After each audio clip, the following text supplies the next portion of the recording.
दुनिया की लगभग 40% आबादी, 30% से ज्यादा ग्लोबल जीडीपी और 3 परमाणु संपन्न महाशक्तियां अगर एक ही टेबल पर आ जाएं तो वॉशिंगटन और नाटो का पसीना छूटना तो लाजमी है। दुनिया के सियासी शतरंज पर रूस ने एक ऐसी चाल चल दी है जिसने पूरे ही वेस्टर्न ब्लॉक को हिलाकर रख दिया है।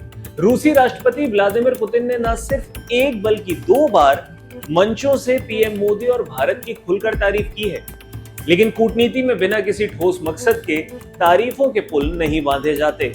इस गेम प्लान के पीछे एक पुराने मगर बेहद ही ताकतवर संगठन को फिर से जिंदा करने की स्क्रिप्ट लिखी जा रही है और जिसका नाम है RIC, रशिया, इंडिया, चाइना।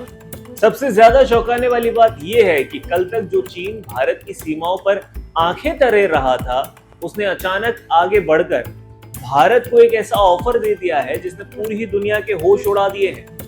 तो क्या ये चीन का कोई नया गेम प्लान है या वाकई ग्लोबल ऑर्डर बदलने की ये शुरुआत है? आइए इसका पूरा पोस्टमार्टम करते हैं। तो क्या है RIC ट्राइका और इसका इतिहास क्या रहा है, पहले ये जान लीजिए। RIC यानी रूस, इंडिया, चाइना।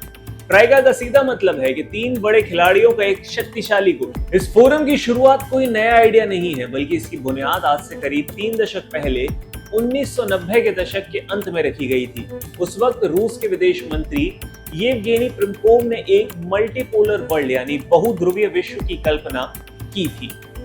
इस गुट को बनाने का असली मकसद था दुनिया की 3 सबसे बड़ी उभरती हुई ताकतों को एक मंच पर लाना, ताकि ट्रेड, फॉरेन पॉलिसी और सबसे ज्यादा जरूरी चीज एनर्जी के सेक्टर में पश्चिमी देशों और खासकर अमेरिका के एक तरफा दबदबे को खुली चुनौती दी जा सके।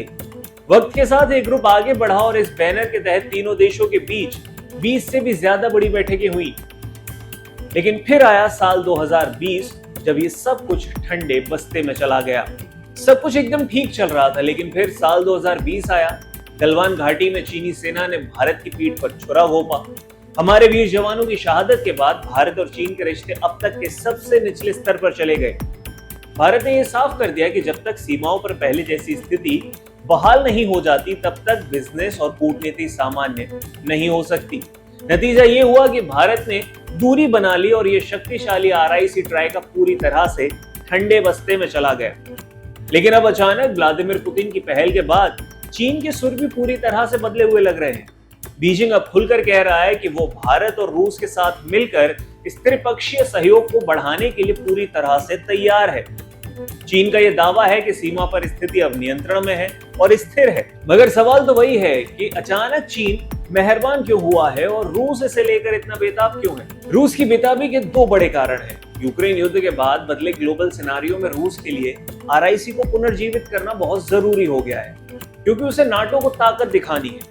रूस पश्चिमी देशों और नाटो को यह साफ संदेश देना चाहता है कि आर्थिक प्रतिबंधों के बाद भी वो अलग थलग नहीं पड़ा है। दुनिया की 2 सबसे तेजी से बढ़ती नई अर्थव्यवस्थाएं, भारत और चीन, उसके साथ एक ही ग्रुप में है। भारत को वेस्टर्न खेमे में जाने से रोकना भी एक वजह है। रूस नहीं चाहता कि भारत पूरी तरह से अमेरिका या क्वाड जैसे संगठन के प्रभाव में आकर पश्चिमी खेमे का हिस्सा बन जाए। पुतिन जानते हैं कि आज अगर रूस तमाम प्रतिबंधों के बाद भी यूक्रेन युद्ध में टिका हुआ है, तो उसके पीछे भारत और चीन के साथ होने वाला उसका रिकॉर्ड ब्रेकिंग ट्रेड एक मुख्य कारण है। रूस के लिए सबसे डरावनी फिल्म यही है कि कहीं भारत और चीन बीच में फुल स्केल युद्ध न कर लें। अगर ऐसा हुआ तो रूस एक भयंकर धर्म संकट में फंस जाएगा। वो ना तो अपने सबसे पुराने और भरोसेमंद दोस्त भारत का साथ छोड़ सकता है और ना ही चीन को नाराज कर सकता है, जिस पर आज उसकी पूरी इकोनॉमी टिकी हुई है। इसलिए रूस ये चाहता है कि RIC के बहाने दोनों एक मेज पर बैठकर साथ आ जाएं। अब चीन के ऑफर के पीछे भी कुछ मुश्किलें छिपी हुई हैं जो भारत के लिए समस्या खड़ी कर सकती हैं।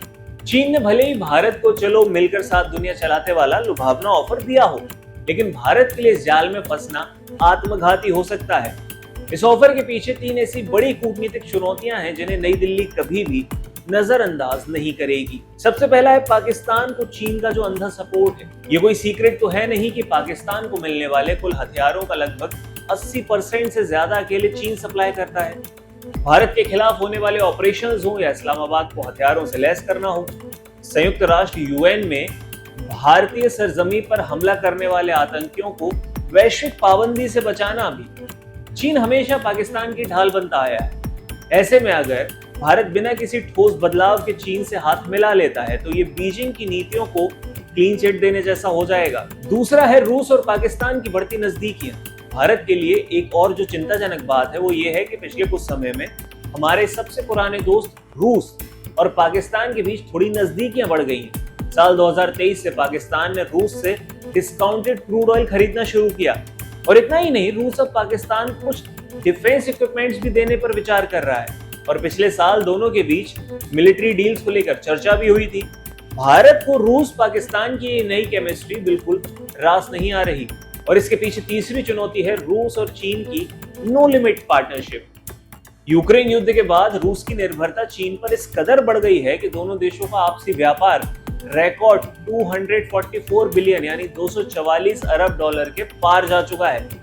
इसके मुकाबले भारत और रूस का व्यापार इसका महज 1/4 ही है। ऐसे में ये डर बिल्कुल जायज है कि रूस आज आर्थिक रूप से चीन के भारी दबाव में है। अगर कल को भारत और चीन के बीच कोई बड़ा टकराव हो जाता है तो क्या रूस निष्पक्ष रह पाएगा या चीन अपने आर्थिक रसूख के दम पर रूस को भारत के खिलाफ इस्तेमाल करने की साजिश रच रहा है? अब इस पूरे मसले पर भारत की रणनीति क्या होनी चाहिए, क्योंकि सुरक्षा और स्वाभिमान सबसे ऊपर रहना जरूरी है।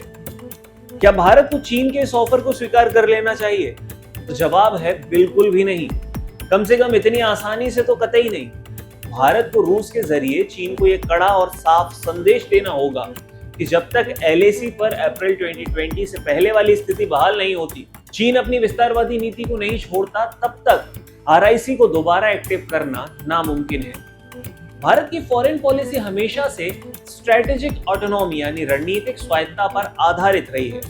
हमें ना तो पूरी तरह से वॉशिंगटन के इशारों पर नाचना है और ना ही चीन के प्रभाव वाले किसी ऐसे ग्रुप का मोहरा बनना है जो हमारे नेशनल इंटरेस्ट के खिलाफ हो। चीन का ये ऑफर जितना आकर्षक दिखता है, उसके अंदर कूटनीतिक दलदल उतना ही गहरा है। रूस की अपनी मजबूरियां हो सकती हैं, लेकिन भारत के लिए अपनी सीमाओं की सुरक्षा और देश का स्वाभिमान सर्वोपरि है।